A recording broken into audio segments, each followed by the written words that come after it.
स्वागत है आपका जनता टीवी में। मैं हूं आपके साथ सचिन चौहान। बात करेंगे तमाम खबरों की, लेकिन शुरुआत 4 मिनट 18 मंडल से कर लेते हैं। मिर्जापुर के जिला बेसिक शिक्षा अधिकारी ने समाप्त किए 8 शिक्षकों की सेवा। 2016 की नियुक्तियों के लिए किया गया था 3 सदस्यीय टीम का गठन। मानकों को दरकिनार कर की गई थी मनचाहे लोगों की नियुक्तियां। गठित टीम के खिलाफ जारी किया गया था कारण बताओ नोटिस। कानपुर के जवाहर नगर में दबंगों ने कार सवार परिवार को बीच सड़क पर जमकर पीटा। 2 साल की मासूम और बुजुर्ग की भी जमकर हुई पिटाई। कार को किया गया क्षतिग्रस्त। सीसामऊ थाना क्षेत्र का पूरा है मामला।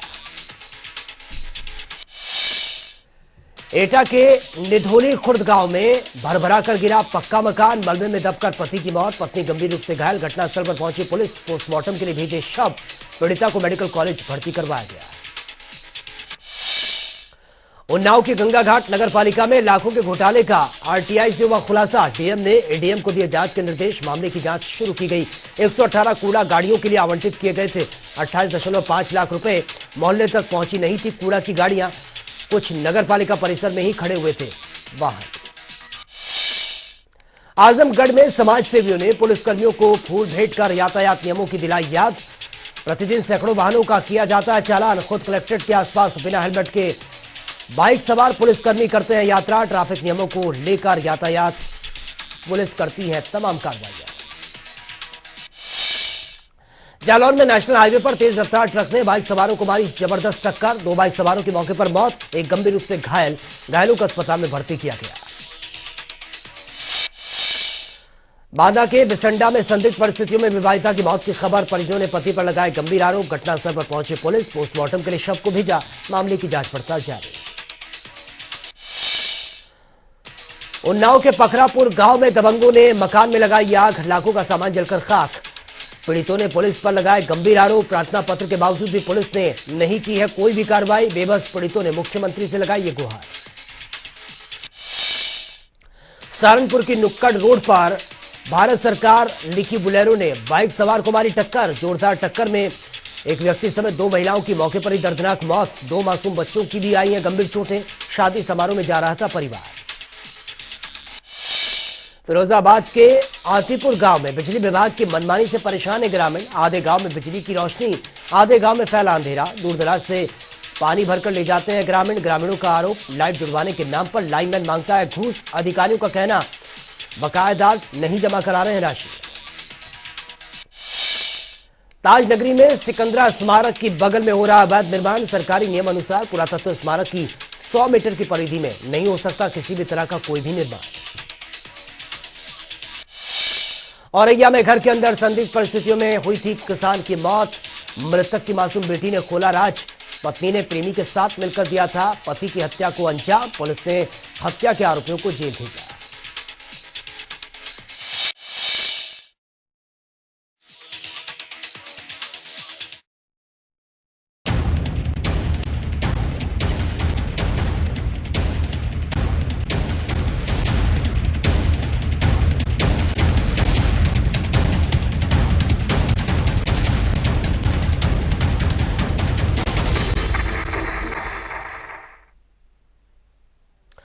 तो चलिए खबरों की शुरुआत बड़ी खबर से कर लेते हैं और यह बड़ी खबर लखनऊ से सामने आ रही है। सपा डेलीगेशन फिर पहुंचा है चुनाव आयोग और प्रदेश अध्यक्ष नरेश उत्तम पटेल पहुंचे हैं चुनाव आयोग। ये बड़ी खबर से आपको अपडेट करा रहे हैं। सपा प्रवक्ता राजेंद्र चौधरी विधायक भी साथ में मौजूद है। ये बड़ी और अहम खबर लखनऊ से सामने आ रही है और ये खबर आप तक पहुंचा रहे सपा का डेलीगेशन जो चुनाव आयोग पहुंचा है और नरेश उत्तम पटेल भी पहुंचे हैं चुनाव आयोग। और साथ में आपको यह भी बता दें कि राजेंद्र चौधरी और विधायक भी उनके साथ मौजूद है। सपा का डेलीगेशन फिर से चुनाव आयोग पहुंचा है। नरेश उत्तम पटेल उनके भी मौजूद हैं और राजेंद्र चौधरी और विधायक भी उनके साथ मौजूद हैं। और इस वक्त एक और बड़ी खबर से आपको अपडेट करवा देते हैं। इस वक्त एक और ये बड़ी खबर मैनपुरी से सामने आ रही है। सपा प्रत्याशी डिंपल यादव ने ट्वीट किया है। ये बड़ी खबर आप तक पहुंचा रहे हैं। ये ट्वीट करते हुए डिंपल यादव ने लिखा है कि पाम होटल में बीजेपी नेता जनता को शराब बांट रहे हैं। ये सीधा सीधा आरोप लगाया है डिंपल यादव ने और बीजेपी नेताओं पर गंभीर आरोप लगाए गए हैं। उड़न दस्ते ने पाम होटल में चेकिंग की है और उड़न दस्ते को नहीं मिले हैं कोई भी साक्ष्य। ये भी उन्होंने कहा है खाली हाथ लौटी है टीम। जो चेकिंग के लिए वहां पर पहुंची थी। तो ये बड़ी और अहम खबर आप तक पहुंचा रहे हैं। देखिए, बड़ा बयान, बड़ा आरोप ये लगाया है। डिंपल यादव ने बकायदा ट्वीट किया और ट्वीट करते हुए उन्होंने लिखा है कि शराब यहां पर बांटी जा रही है, सैकड़ों की संख्या में शराब यहां पर बांटी गई है, लेकिन उड़न दस्ता यहां पर जब पहुंचा तो कोई साक्ष्य नहीं मिले हैं, खाली हाथ टीम को लौटना पड़ा। और यह ट्वीट करते हुए आरोप लगाया है डिंपल यादव ने। और वहीं सपा प्रत्याशी आसिम राजा और प्रतिनिधि मंडल शाम में अचानक से पुलिस अधीक्षक के आवास पर पहुंचे और धरने पर बैठ गए। सूचना मिलने पर पुलिस अधीक्षक अशोक कुमार शुक्ला भी मौके पर पहुंचे हैं और समझाने की कोशिश की, लेकिन वो नहीं माने हैं। और इसके बाद एसपी थाने में जाकर जांच कर कार्रवाई का आश्वासन उन्होंने दिया है। और उपचुनाव को देखते हुए प्रशासन की तैयारियां पूरी हो गई हैं। मैनपुरी में, जहां पर आपको बता दें कि 1756 मतदान केंद्र के लिए पोलिंग पार्टियां रवाना हुई, तो रामपुर की 454 बूथों के लिए पोलिंग पार्टियां भी रवाना हो गई हैं। साथ ही खतौली में पैरामिलिट्री फोर्सेस मार्च करती हुई नजर आई हैं। आपको बता दें कि ADG law and order Prashant Kumar का कहना है कि वो प्रशासन सूबे में निष्पक्ष मतदान कराने के लिए कटिबद्ध है। और खतौली उपचुनाव को लेकर सभी पार्टियों ने अपनी पूरी ताकत झोंक दी है और सभी पार्टियों के दिग्गजों ने प्रचार में ताकत लगा दी है। और उसका परिणाम जो है 8 दिसंबर को यह देखने को मिलेगा। लेकिन बुढ़ाना के पूर्व विधायक की अगर बात की जाए, उमेश मलिक ने बताया है कि बीजेपी अपनी कमर जो है चुनाव के लिए उन्होंने कस ली है और विभिन्न मुद्दों को लेकर हमारे संवाददाता ने उनसे खास बातचीत भी की है। बातचीत में क्या कुछ रहा वो देख लेते हैं। जनता पार्टी के पदाधिकारी व कार्यकर्ताओं ने पूरी तैयारी कर रखी है। कल उपचुनाव होने जा रहा है और इसी को लेकर व्यवस्थाओं की जानकारी के लेकर हमारे साथ पूर्व विधायक उमेश मलिक मौजूद है। जानकारी करते हैं किस तरह का इनकी व्यवस्थाएं भारतीय जनता पार्टी की रहेगी चुनाव को लेकर। सर, जनता टीवी में स्वागत है। क्या व्यवस्था रहेगी सर कल जैसे चुनाव है? कल चुनाव है, हर बूथ पे पहले से ही हमारा संगठन खड़ा है, हर बूथ का हमारा अध्यक्ष है, पूरी समिति का पहले से ही गठन है, सब जगह हमारे बस्ते पहुंच चुके हैं, एजेंट बन चुके हैं। और मुझे ऐसा लगता है कि पिछली बार 17,000 वोटों से चुनाव विक्रम सैनी जीते थे, इस बार राजकुमारी सैनी समझता हूं मैं 50,000 वोटों से चुनाव जीतेगी। एक तरफा भारतीय जनता पार्टी का वातावरण है। सर, विपक्ष किस तरह हावी है, क्या समझ सकते हैं विपक्ष के लिए? विपक्ष तो शुरू में फूं करता है, आहिस्ता आहिस्ता बिल्कुल समाप्ति के कगार पे पहुंच गया है। और सबसे बड़ी खास बात यह है कि पहले भी एक बार बाहर से एक प्रत्याशी, गठबंधन का प्रत्याशी आया था, लोकदल का प्रत्याशी आया था। पूरी क्षेत्र की जनता ये कह रही है कि बाहरी प्रत्याशी को हम वोट नहीं देंगे, अपने क्षेत्र का, अपने ज़िले का, अपने जनपद का प्रत्याशी है हमारी राजकुमारी सैनी, उसी को वोट देंगे। सर, तीनों विधानसभाओं को लेकर क्या जो मैनपुरी और रामपुर और खतौली, क्या कोई मजबूत स्थिति लग रही है विपक्ष की तरफ से या बीजेपी जीतेगी? इस बार आश्चर्यजनक परिणाम आएंगे।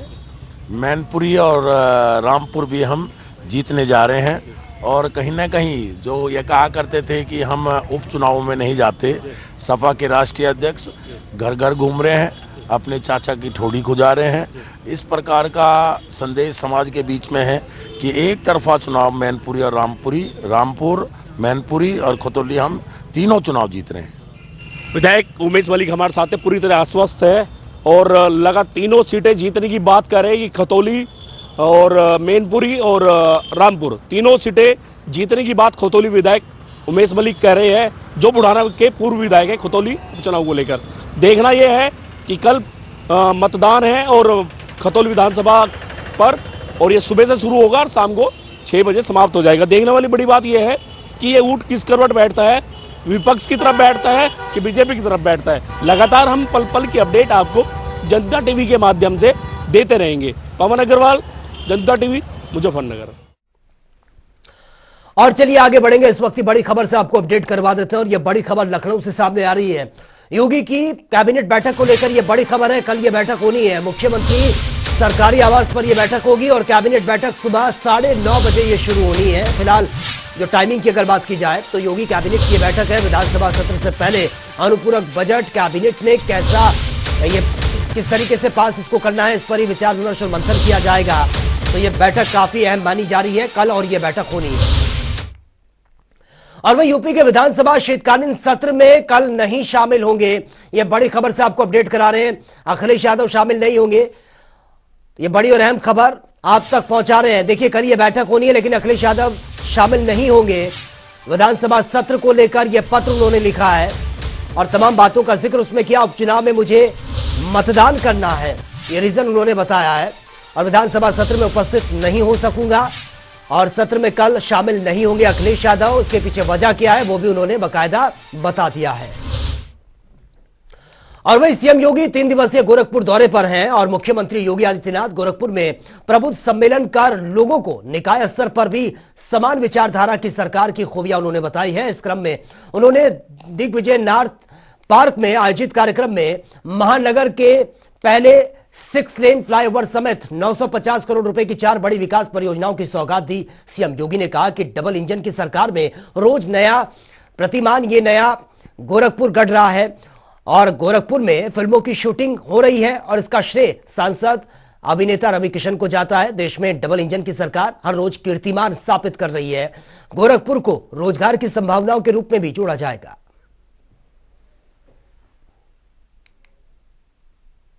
पूर्वी उत्तर प्रदेश के बेहतरीन शिक्षा के केंद्र के रूप में स्थापित करने का, गोरखपुर को उत्कृष्टतम स्वास्थ्य सुविधाओं के केंद्र के रूप में विकसित करने का, गोरखपुर को निवेश के बेहतरीन केंद्र के रूप में विकसित करने का, गोरखपुर को एक पर्यटन के एक बेहतरीन केंद्र के रूप में विकसित करने का, गोरखपुर को एक बेहतरीन रोजगार के केंद्र के रूप में विकसित करने का।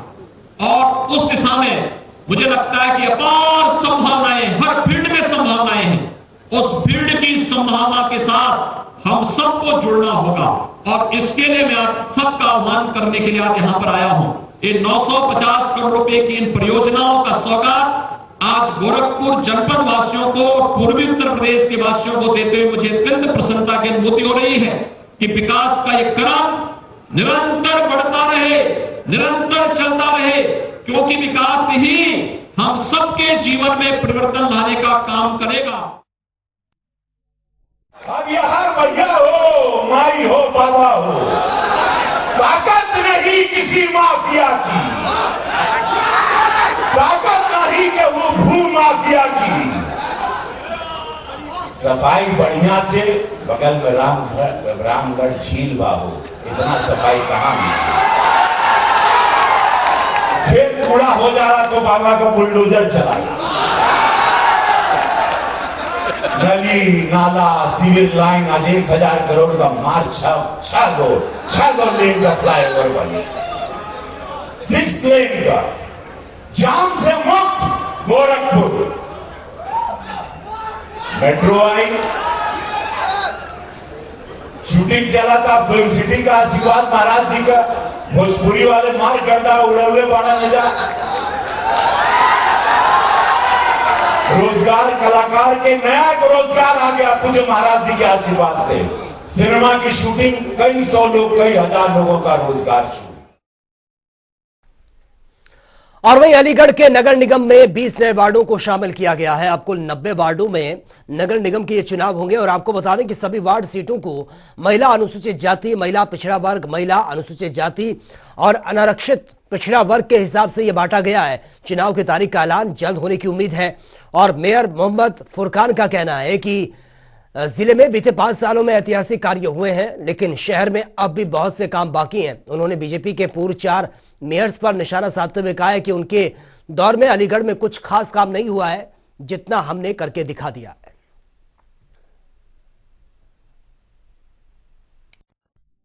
एक तो ये पहले 70 होते थे वार्ड और 90 हो गए और 90 पे इलेक्शन होगा इसमें, और अच्छा इलेक्शन होगा, बहुत अच्छा इलेक्शन होगा। इसमें जो रिजर्व हुए हैं वो अपनी जगह हैं और जो जनरल हैं वो आज तमाम पेपरों में मौजूद है। अभी जो मेयर का डिक्लेरेशन नहीं हुआ है वो भी 2-1 दिन में हो जाएगा। जहाँ तक क्या मेयर की सीट खवातीन की होने वाली है पे फीमेल की हो जाएगी? मैं नहीं समझता, मुझे उम्मीद है कि जनरल या ओबीसी, मुझे उम्मीद है कि जनरल ही होगी, ऐसा लगता है मुझे।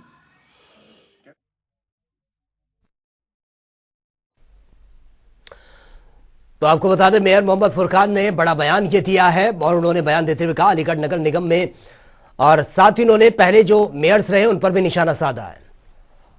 और वही स्वच्छ वायु सर्वेक्षण की नेशनल रैंकिंग में लखनऊ के नंबर 1 आने पर महापौर संयुक्ता भाटिया ने लखनऊ की जनता और नगर निगम के अधिकारियों का धन्यवाद दिया है।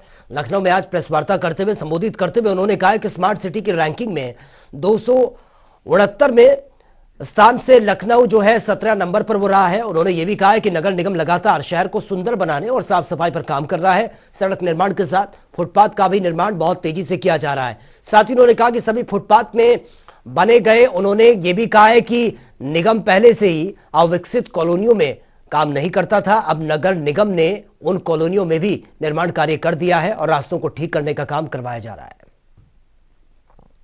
बड़े हर्ष का विषय है कि हम लोगों ने जो एक संकल्प लिया था, जब मैं महापौर का चुनाव लड़ रही थी उस समय एक संकल्प लिया था कि लखनऊ शहर को जो 269 रैंकिंग पर था हम लोग नंबर 1 पर लाने का प्रयास करेंगे। और उसमें आज हम उस गार्बेज में तो हम 17 नंबर पर आए, लेकिन एयर उसका क्वालिटी प्यूरिफायर में हम उसमें आए हैं, नंबर 1 पर आए पूरे भारत में। तो ये हम सब के लिए, लखनऊ शहर के वासियों के लिए सबसे बहुत हर्ष का विषय है और बहुत बधाई के पात्र हैं। और इसमें हमारे अधिकारी कर्मचारी, हमारे नगर आयुक्त और इन सब का बहुत बहुत सहयोग मिला, जिसके कारण हम काम जो है वो धरती पर पूरा उतर कर आया और लोगों ने मिलकर इसको काम किया। और वे प्रदेश के नगर विकास एवं ऊर्जा मंत्री ए.के. शर्मा ने सभी नगरीय निकायों में 5 दिसंबर से 12 दिसंबर तक एक सप्ताह का नगर शुभोवन अभियान चलाने के आदेश उन्होंने दिए हैं। और यह भी आदेश दिए हैं कि इस दौरान साफ सुथरा बनाए और सभी कूड़ा स्थलों को सजाया भी जाएगा और ऐसे में स्थानों का सौंदर्यीकरण किया जाएगा, जिससे कि फिर से एक कूड़ा स्थलों के रूप में इसको परिवर्तित ना हो सके। और मंत्री ने 75 घंटे में 75 जिलों में कूड़ा स्थलों की सफाई के लिए महाअभियान की सफलता का श्रेय अफसरों और कर्मचारियों को दिया है।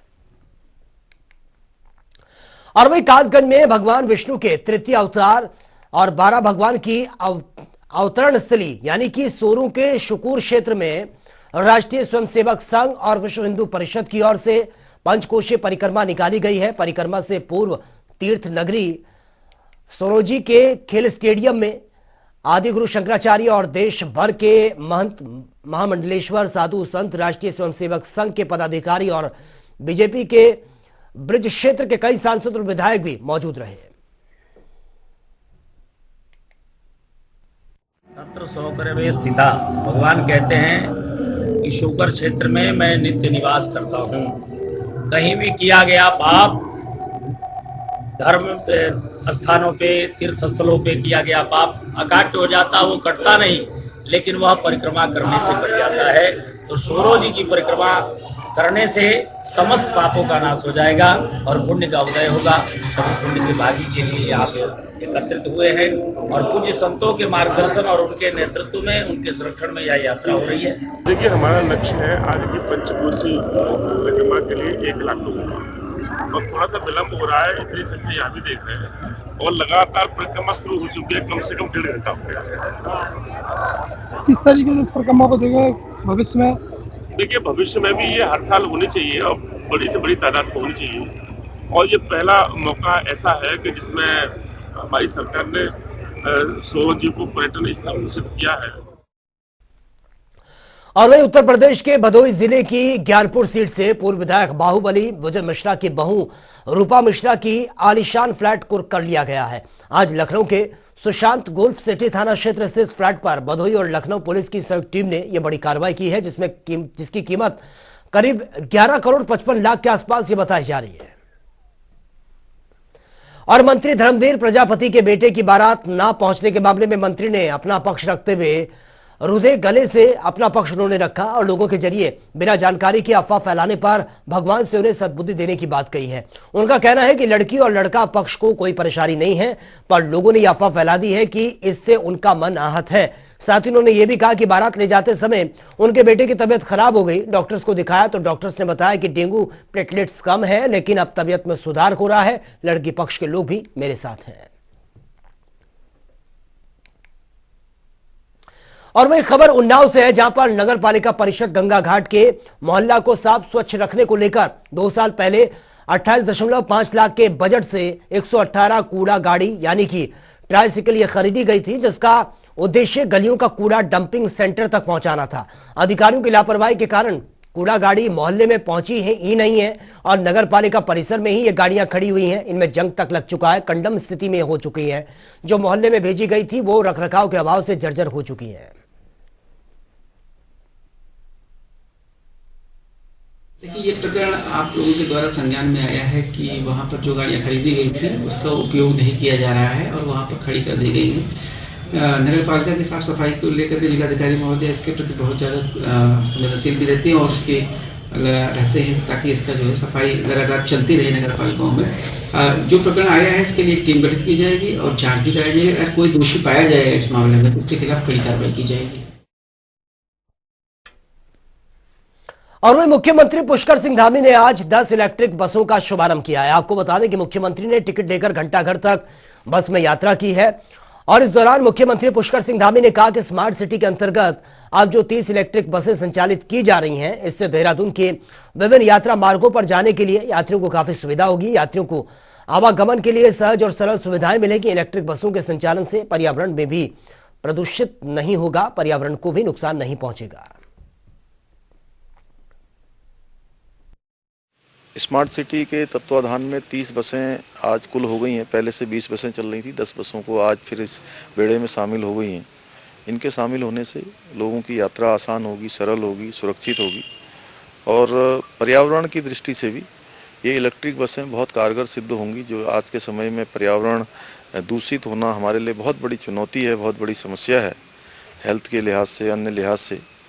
तो उस दिशा में भी ये एक जो हमारा मॉडल है उत्तराखंड राज्य का भी कि इकोलॉजी और इकोनॉमी दोनों में हम संतुलन बनाएं और विकास को आगे बढ़ाएं, तो उस दिशा में ये दोनों में संतुलन करते हुए जहां लोगों के लिए सुविधा देगी, लोगों का आवागमन सरल बनाएगी, वहीं प्रकृति का संतुलन का काम भी करेगी। जो पर्यावरण की दृष्टि से इलेक्ट्रिक बसें हैं, अब आप देखिए न तो ये आवाज़ कर रही हैं, अब प्रदूषण की दृष्टि से भी बहुत लाभदायी हैं। इसका मतलब मान के चलिए कि ये स्मार्ट सिटी का जो कंसेप्ट है वो इसमें कहीं दिखाई दे रहा है और आने वाले टाइम पे इससे राजस्व की भी बड़ी बढ़ोतरी होगी और पर्यावरण की दृष्टि से भी बहुत महत्वपूर्ण है। और वही कांग्रेस के नवनियुक्त जिला अध्यक्ष राहुल छिमवाल हल्द्वानी पहुंचे हैं, जहां पर पार्टी पदाधिकारी और कार्यकर्ताओं ने फूल मालाओं से जोरदार उनका स्वागत किया। इस बैठक में प्रदेश अध्यक्ष करण माहरा, नेता प्रतिपक्ष यशपाल आर्य और विधायक सुमित हृदय सहित कई नेता मौजूद रहे हैं। जिला अध्यक्ष राहुल छिमवाल ने कार्यकर्ताओं से पार्टी को और मजबूत करने का आह्वान किया। साथ ही उन्होंने कहा है कि सरकार के खिलाफ आंदोलनों को मजबूत किया जाएगा। एक लंबी सियासी पारी और कांग्रेस के लिए बड़ी समर्पण भाव से उन्होंने अपनी सारी राजनीतिक दिशा और दशा हमेशा रखी है। तो राहुल छिमवाल जी एक बड़े अच्छे पात्र हैं जिनको एक अहम जिम्मेदारी मिली है। नैनीताल जिला बड़ा महत्वपूर्ण जिला है। पंडित नारायण दत्त तिवारी जी और गोविंद वल्लभ पंत जी के ज़माने से ये ज़िला कांग्रेस का एक मुख्य ज़िला रहा है इस देश में। तो अवश्य इस देश के प्रमुख जो जिला अध्यक्ष हैं गण हैं, नैनीताल का जब नाम आता है तो अवश्य उनमें शुमारी पाते हैं। तो मेरी आशा और शुभकामनाएं हैं उनके साथ। मेरी आशा ये है कि वो अच्छा कार्य करेंगे, सबको साथ लेके चलेंगे। मेरी शुभकामनाएं हैं कि उनके नेतृत्व में कांग्रेस अच्छा प्रदर्शन करेगी। नहीं, असलियत तो यही है कि जो अधिकारी हैं बेलगाम हैं। जब भारतीय जनता पार्टी के माननीय विधायक कह रहे हैं कि हमारी सुनवाई नहीं होती है, हमारे अधिकारी हमारा फ़ोन रिसीव नहीं करते हैं, हमारी बात नहीं सुनते हैं, तो आखिरकार सरकार क्या कहना चाहती है? सरकार क्यों उनके दबाव में है? सरकार आखिरकार अधिकारियों को उनके पेज क्यों नहीं कसती है? देखिए, हमेशा कांग्रेस हमेशा संघर्ष से ही आगे बढ़ी हुई है और निश्चित रूप से हमें माननीय प्रदेश अध्यक्ष और माननीय नेता प्रतिपक्ष और हमारे सभी विधायकों के आशीर्वाद से ये जिम्मेदारी मुझे जिला अध्यक्ष की मिली है। और निश्चित रूप से मैं कार्यकर्ताओं को विश्वास देना चाहता हूँ कि ये जिम्मेदारी का मैं निर्वहन बहुत ईमानदारी से करूँगा, कार्यकर्ताओं के हित के लिए करूँगा, कार्यकर्ताओं को जो भी जिसे कहते हैं कष्ट परेशानी होगी उसके लिए करूँगा। और निश्चित रूप से आपको देखिए ही देगा कि कुछ समय के बाद कि नैनीताल जिला कांग्रेस कमेटी में एक नया कलेवर आया हुआ है। अंकिता भंडारी हत्याकांड में पुलिस अब युवती की हत्या करने वाले तीनों आरोपियों का नार्को टेस्ट होगा और इस बात का खुलासा एडीजी अपराध और कानून व्यवस्था वी मुरुगेशन ने किया है। टेस्ट के लिए पुलिस जल्द ही कोर्ट में प्रार्थना पत्र देगी। वहीं अंकिता केस में एसआईटी ने 10 दिन के अंदर ही अपना आरोप पत्र दाखिल कर दिया था। देखिए, जो अभी तक का जो इन्वेस्टिगेशन में जो आया है उस बेस पे चार्जशीट होगा और investigation will be kept pending in respect of all other matters. I mean, it will be further investigation pending रखेंगे। हमारे एफएसएल का रिपोर्ट भी आना है और नार्को करेंगे तो उसका भी रिपोर्ट आएगी। तो basically investigation will be pending in all other matters. जो हमारे पास अभी तक तो एविडेंस आए हुए हैं, जो हमने अभी सेक्शंस बोले, उस पे अब चार्ज। तो फिलहाल इस बुलेटिन में मेरे साथ इतना ही, लेकिन तमाम खबरों के लिए आप बने रहिए जनता टीवी के साथ। नमस्कार।